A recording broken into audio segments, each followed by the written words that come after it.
Alfred Hitchcock, the so-called master of suspense, shaped Hollywood history with iconic films like Psycho and Rear Window. But behind his cinematic genius lay a chilling legacy of obsession, control, and cruelty.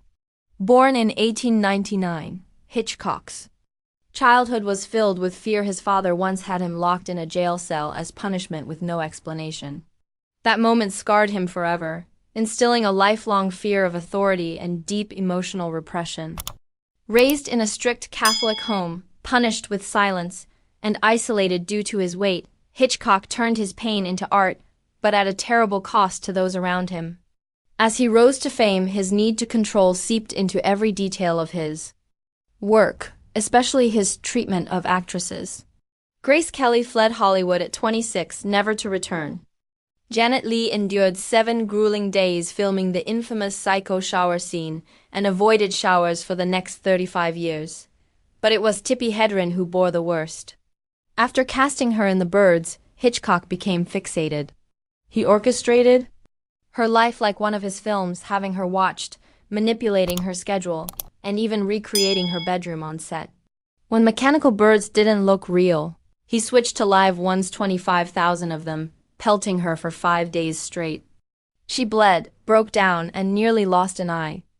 Off set, he tried to assault her, stalked her, and when she resisted, he kept her under contract but banned her from working, effectively destroying her career. Even directors like Francois Truffaut were denied access to her. Hitchcock also used handwriting analysis to psychologically dissect his actresses, exploiting their fears to gain control. His cruelty extended to others, too. He once stranded his own daughter on a Ferris wheel in the dark, pretending it was for a film.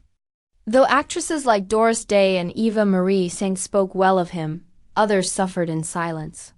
It wasn't until Hedren's 2016 memoir that the world began to understand. Her granddaughter, Dakota Johnson, called it terror, saying, Hitchcock punished Hedren simply because she wouldn't sleep with him. In 2012, HBO's The Girl dramatized the abuse, but many still chose to defend the director. Hitchcock's image remained intact. He was knighted in 1980, just before dying of kidney failure, never facing consequences. At his funeral, the industry praised his brilliance, not the pain he left behind.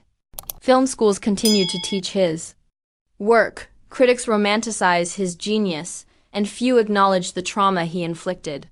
But the women who lived through it have started to speak, and their stories reveal a truth far more disturbing than any thriller. Hitchcock's legacy is more than suspenseful storytelling. It's also a haunting portrait of power abused behind the curtain. Tippi Hedren's courage to speak up wasn't about revenge. It was about warning others. She said, "They weren't there. I was the one living that life." In the age of #MeToo, her voice echoes louder than ever, reminding us that true horror doesn't always happen on screen. It happens in silence, in contracts, in dressing rooms, and in the shadows of power. Hitchcock was a master of fear, but some of that fear he didn't create for cinema. He created it in real life.